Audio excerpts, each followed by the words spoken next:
नमस्कार, मेरा नाम आलोक है। आप लाइव स्टीज देख रहे हैं। आज हम बात करने वाले हैं बिहार के इन दिनों सबसे गर्मा गर्म चल रहे मुद्दे पर। बात होगी, देखिए, चाय की दुकानों पर हम जा रहे हैं। जर्नलिस्ट गैशो हमारे साथ है, तो हम काफ़ी बिहारी भाषा में आपसे शुरुआत करते हैं। बिहार में क्या होगा, सरकार पलटेगा क्या, ये सब तमाम बातें जो हैं चाय की दुकानों पर, गलियों में चर्चा होने लगी हैं, जो लोग पॉलिटिक्स में इंटरेस्ट रखते हैं।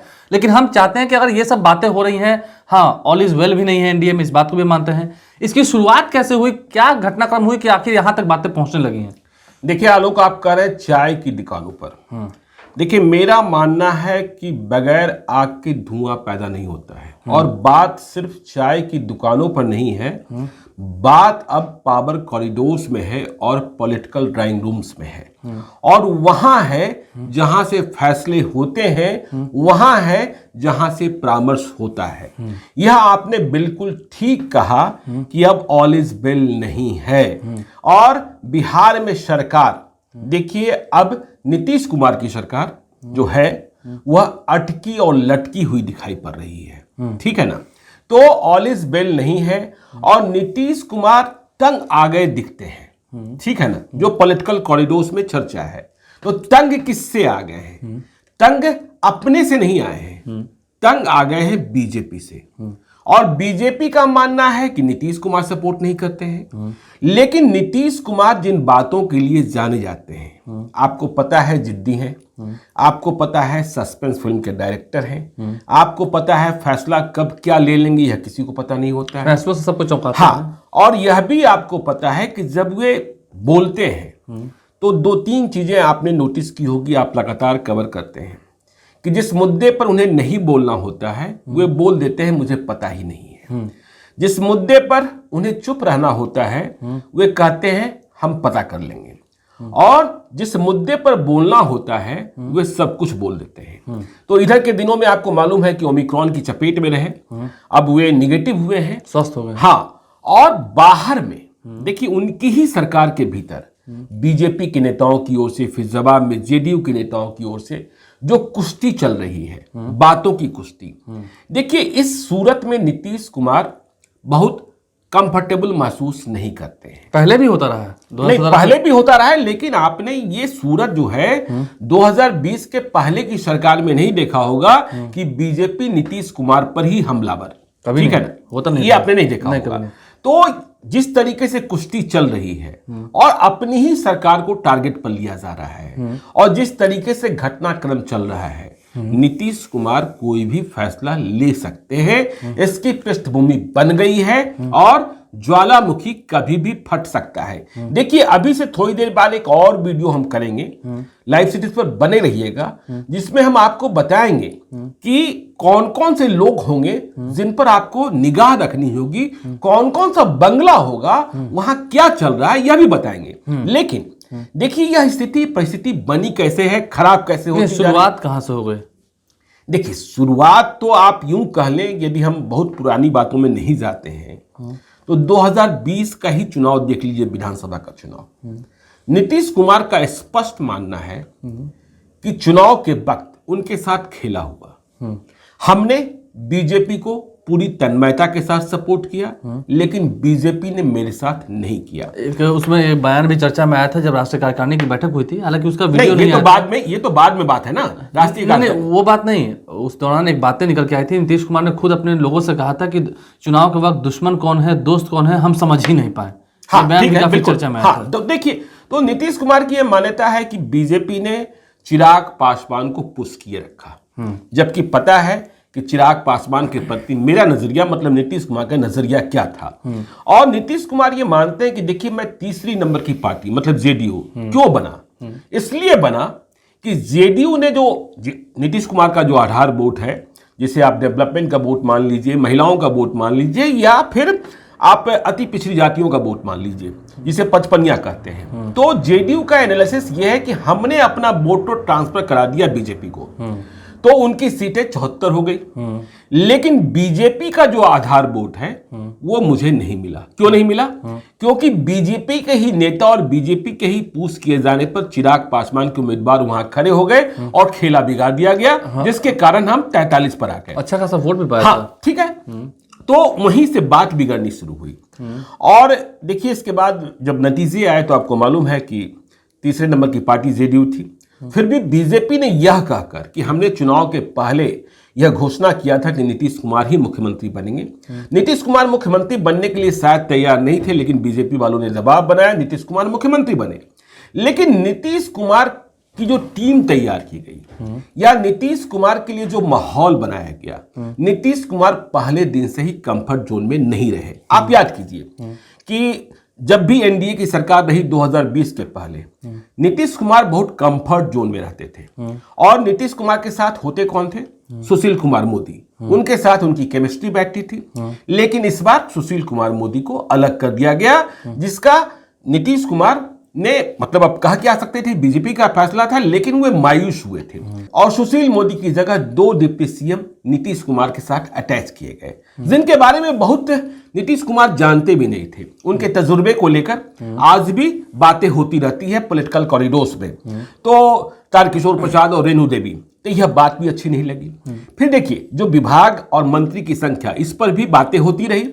और विभागों का बंटवारा, देखिए पहले तो ये किया बीजेपी ने कि जो पुराने मंत्री थे, मंगल पांडे को छोड़ दीजिए, तो सारे मंत्री बदल दिए गए। तो और इसके बाद जो विभागों का बंटवारा हुआ, नीतीश कुमार चाहते थे कि जो पुराने मंत्री हैं, जिन्हें अनुभव है, उन्हें साथ रखना चाहिए। लेकिन हाँ, वह बात भी उनकी नहीं सुनी गई। तो वहां भी देखिए ये विवाद हुआ। तो ये विवाद चलते ही रहा।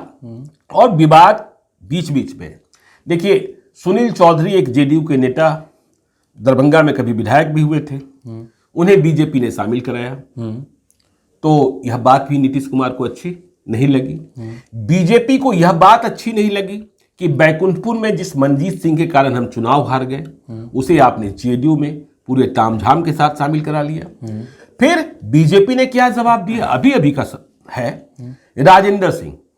राजेंद्र सिंह बीजेपी में एलजेपी से सिर्फ वापस ही नहीं आए, देखिए इस तरीके से प्रदर्शित किया गया कि उन्हें अमित शाह के कहने पर बीजेपी में फिर से लाया गया। मतलब अमित शाह ने पैरवी की। और यह भी दिखाया कि राजेंद्र सिंह का जो ट्वीट है या राजेंद्र सिंह का जो ट्विटर अकाउंट है, उसे तुरंत प्रधानमंत्री ने फॉलो कर दिया। हाँ, तो ये सारी चीजें हालात बिगड़ते गए।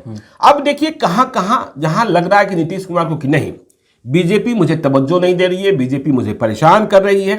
तो देखिए यूपी इलेक्शन, सीधे तौर पर जेडीयू को बीजेपी ने बुतरू मान लिया, कुछ जवाब ही नहीं दिया, और कह सकते तो भाव ही नहीं दिया। हाँ, और जातीय जनगणना, देखिए जातीय जनगणना के मुद्दे पर बिहार में सभी पार्टियां, शुरुआत में बीजेपी जब शिष्टमंडल दिल्ली गया तो साथ में, लेकिन जातीय जनगणना के मुद्दे पर नीतीश कुमार के स्टैंड से बीजेपी अलग दिखती है, कोई जवाब देने को तैयार ही नहीं है। तो अब देखिए नीतीश कुमार ने विशेष राज्य का दर्जा फिर से छेड़ दिया है, देश के प्रधान, बिहार प्रधान। हाँ, और देखिए नीतीश कुमार का गुस्सा कहां भड़कता है। नीतीश कुमार शराबबंदी पर अडिग हैं और बीजेपी के नेता सवाल उठाते हैं। बीजेपी के नेताओं से उनकी उम्मीद रहती है कि वे इसे पालन करने के लिए कहेंगे, लेकिन वे इसकी खामियां गिनाते हैं और जो नहीं होना चाहिए उसे बढ़ावा देते हैं। तो नीतीश कुमार का वहां जो भावनात्मक है और उनकी भावनाओं को चोट पहुंचता है। अभी आपने देखा सम्राट अशोक के मुद्दे पर जेडीयू किस तरीके से, तो यह भी तनातनी बीजेपी और जेडीयू की साफ आपको दिखाई पड़ेगी, कुश्ती चल रही है। और देखिए भ्रष्टपाल की नीतीश कुमार छुट्टी चाहते हैं। बिहार में क्या भ्रष्टपाल ने किया यह भी आपको पता है, लेकिन बीजेपी ने किसी न किसी बहाने इसे टाल रखा है। तो ये तो बीजेपी और जेडीयू के भीतर की बात है, लेकिन सवाल यह पैदा होता है कि होगा क्या जब यदि नीतीश कुमार तंग आ गए हैं, बीजेपी से परेशान है, बीजेपी से अलग भी हो सकते हैं, सरकार अटकी और लटकी है, तो आगे क्या होने वाला है? आपको ये बातें लग रही हैं, हमको आपको रोकना चाहेंगे कि हाँ बीजेपी से अलग हो सकते हैं। बिल्कुल हो सकते हैं, बिल्कुल हो सकते हैं। आप इस बात को एकदम कह सकते हैं? एकदम बिल्कुल कह सकते हैं। जो देखिए नीतीश कुमार फैसला लेने के लिए कब क्या फैसला ले लें, ध्यान रखिएगा। प्रशांत किशोर जो देश के सबसे बड़े पॉलिटिकल स्टैटिस्टिक्स माने जाते हैं, पोल स्टैटिस्टिक्स माने जाते हैं, उन्होंने पिछले दिनों एक बयान दिया था कि अरविंद केजरीवाल और नीतीश कुमार दोनों में किसके साथ काम करना चाहेंगे, तो प्रशांत किशोर का जवाब था कि नीतीश कुमार के साथ। तो इस बात को भी ध्यान रखने की जरूरत है। और अब चलिए देखिए हम बात करते हैं विपक्ष की। यदि नीतीश कुमार बीजेपी से परेशान है तो विपक्ष क्या कर रहा है, तेजस्वी यादव क्या कर रहे हैं और तेजस्वी यादव किस भूमिका में है, क्योंकि माइनस बीजेपी, आरजेडी का इंपॉर्टेंस कितना बढ़ जाता है, क्या आरजेडी के साथ सरकार बन सकती है, यह सवाल उठता है।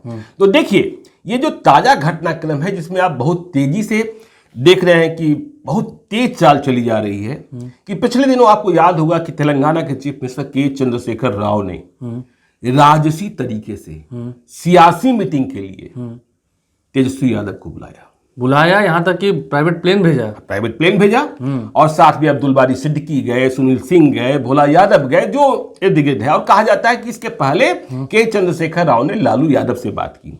और देखिए बिहार में जो बातें अटक जाती है, लटक जाती है, वह इस कारण अटक और लटक जाती है कि Tejashwi Yadav no no no no कहते हैं नीतीश कुमार के नाम पर। लेकिन कहा यह जाता है कि के चंद्रशेखर राव ने देश की राजनीति के मद्देनजर तेजस्वी यादव के कानों में कुछ फूका है जिसका असर दिखने लगा है। और के चंद्रशेखर राव की मीटिंग के बाद आप इस बात को महसूस कर रहे होंगे कि तेजस्वी यादव, जिन्हें ट्विटर बबुआ भी कहा जाता है, वे ट्विटर पर भी खामोश हो गए। नीतीश कुमार के खिलाफ नहीं बोल रहे हैं। देखिए तेजस्वी यादव अभी है नहीं, शादी के बाद वे पत्नी के साथ लंबी यात्रा पर कहां गए हैं किसी को नहीं पता है, ठीक है। लेकिन ट्विटर तो कहीं से, और वे पहले भी यह करते रहे हैं, कहते रहे हैं। और वैसे भी देखिए जहां विपक्ष की भूमिका होनी चाहिए थी सरकार पर चढ़ने के लिए, सरकार को घेरने के लिए, वहां तेजस्वी यादव बिल्कुल अभी गौन है, बिल्कुल चुप है। देखिए यदि पंचायत चुनाव के जो नतीजे आए उसके बाद 6 मुखिया की हत्या हुई बिहार में, 6 मुखिया गोलियों से मारे गए हैं। लेकिन कहीं एक जगह तेजस्वी यादव नहीं गए, खुद तो नहीं ही गए, आरजेडी का कोई बड़ा नेता भी नहीं गया। देखिए एक बात आप कह सकते हैं कि बिहार में एक परंपरा है कि शादी के बाद किसी श्राद्ध और इस तरीके के कार्यक्रमों में नहीं जाते हैं, लेकिन मैं मानता हूं कि राजनीति में ये सब बातें नहीं चलती है, आपको यह काम करना होता है। लेकिन तेजस्वी यादव तो खुद नहीं ही गए, साथ में आरजेडी का कोई नेता भी सरकार को घेरने नहीं गया। तो आरजेडी तो नहीं गई, लेकिन आपने देखा होगा कि जो मुखिया मारे गए उनके यहां बीजेपी के नेता पहुंच गए, बीजेपी के मंत्री पहुंच गए। तो आप इस बात को समझिए।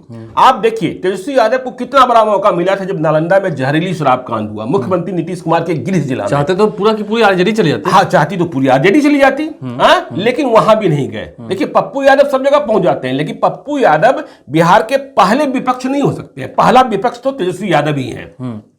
तो नालंदा भी नहीं गए। छपरा देखिए, छपरा लालू यादव की कर्मभूमि, जहां लालू यादव के परिवार के लोग ही चुनाव लड़ते रहे, संसदीय चुनाव, ठीक है। पिछला चुनाव चंद्रिका राय ने लड़ा था, लेकिन तब वे समधी ही थे। तो छपरा में भी जहरीली शराब कांड हुआ, वहां भी नहीं गए। तो नीतीश कुमार के खिलाफ तेजस्वी यादव की बोली और तेजस्वी यादव का सोशल मीडिया वार भी इधर के दिनों में आपने खामोश देखा होगा। इसका मतलब भीतर कुछ ना कुछ चल रहा है। तो सवाल यह पैदा होता है कि यदि नीतीश कुमार तंग आ गए, नीतीश कुमार परेशान है, बीजेपी से रिश्ते ठीक नहीं है, तो बिहार में होगा क्या? तो उत्तर प्रदेश में चुनाव चल रहा है, तो क्या इस दौरान देखिए उत्तर प्रदेश, देखिए मैं यही बात करने जा रहा हूं। यदि आपको फैसला लेना है तो उत्तर प्रदेश का चुनाव चल रहा है कि मणिपुर का चुनाव चल रहा है, इससे कोई फर्क नहीं होता है, ठीक है ना। और नीतीश कुमार फैसले के लिए जाने जाते हैं, तो फैसला कभी भी हो सकता है। अब यह मत पूछिए कि फैसला लेने में कितना समय लगेगा, जल्दी होगा या देरी से होगा, लेकिन सब कुछ ठीक नहीं है। और यह भी सही है कि जो राजनीति है संभावनाओं का खेल है, संभावनाओं का खेल है। यदि उत्तर प्रदेश के नतीजों के बाद कोई गणित बनता है या बनाया जाता है, तो उत्तर प्रदेश के नतीजे क्या कहते हैं, 2024 के लोकसभा चुनाव का क्या संकेत देता है, उस पर भी ध्यान रखना होगा। लेकिन देखिए आखिरी बात जो हम करना चाहते हैं कि ऑप्शन क्या है बिहार में। तो ऑप्शन क्या है, क्या नेतृत्व बदलेगा, नीतीश कुमार छोड़ देंगे मुख्यमंत्री की कुर्सी। देखिए अगला वीडियो जो आ रहा है लाइव फिटिस का, वो और ज्यादा महत्वपूर्ण है। तो क्या नेतृत्व बदलेगा, क्या बीजेपी को मौका दिया जाएगा जिसकी संभावना कम है, तो फिर क्या महागठबंधन के साथ नीतीश कुमार चलेंगे या जेडीयू चलेगा, या महागठबंधन या आरजेडी और कांग्रेस बाहर से समर्थन देगी, सरकार नहीं गिरेगी, या फिर बिहार मध्यावधि चुनाव की ओर तो कहीं नहीं बढ़ रहा है। इस बात को भी समझिए। लेकिन मध्यावधि चुनाव की ओर बढ़ने के लिए कुछ मजबूरियां भी हैं, और उसमें राजभवन जो बीजेपी है, वहां राजभवन की अहमियत जो है बढ़ जाती है। यदि आप विधानसभा भंग करने की सिफारिश करना चाहेंगे, मध्यावधि चुनाव की ओर बढ़ना चाहेंगे, तो आपको विधानसभा का बहुमत चाहिए। तो विधानसभा का बहुमत माइनस बीजेपी आज की तारीख में नीतीश कुमार तो प्राप्त नहीं कर सकते हैं। तो ऐसी सारी स्थितियां हैं, परिस्थितियां हैं। नीतीश कुमार चुप हैं, तेजस्वी यादव भी खामोश हैं। तो बिहार में ऑल इज वेल नहीं है, सरकार अटकी और लटकी दिखाई पड़ रही है। और लाइव सिटीज का अगला वीडियो अभी और बहुत सारे राज खोलने वाला है। देखिए, तमाम जानकारियां हम अब तक लेके आ रहे हैं और इन जानकारियों के बलबूते आप भी ये सोच रहे होंगे, आपके भी जो अंदर मन में कुछ शंका है वो काफ़ी क्लियर हो रही होगी कि आखिर होने क्या जा रहा है और क्यों होने जा रहा है। सबसे बड़ा बात यह है कि बातें जो सामने निकल के आती हैं, उजागर होती हैं, उससे आप सबक ले रहे होंगे, सीख रहे होंगे कि आखिर कैसे राजनीति बदल रही है, क्योंकि राजनीति संभावनाओं का खेल है और जो होना है वो तो अब होकर ही रहेगा। हमारे चैनल को सब्सक्राइब कर लें, साथ साथ फेसबुक पेज भी लाइक करें। धन्यवाद।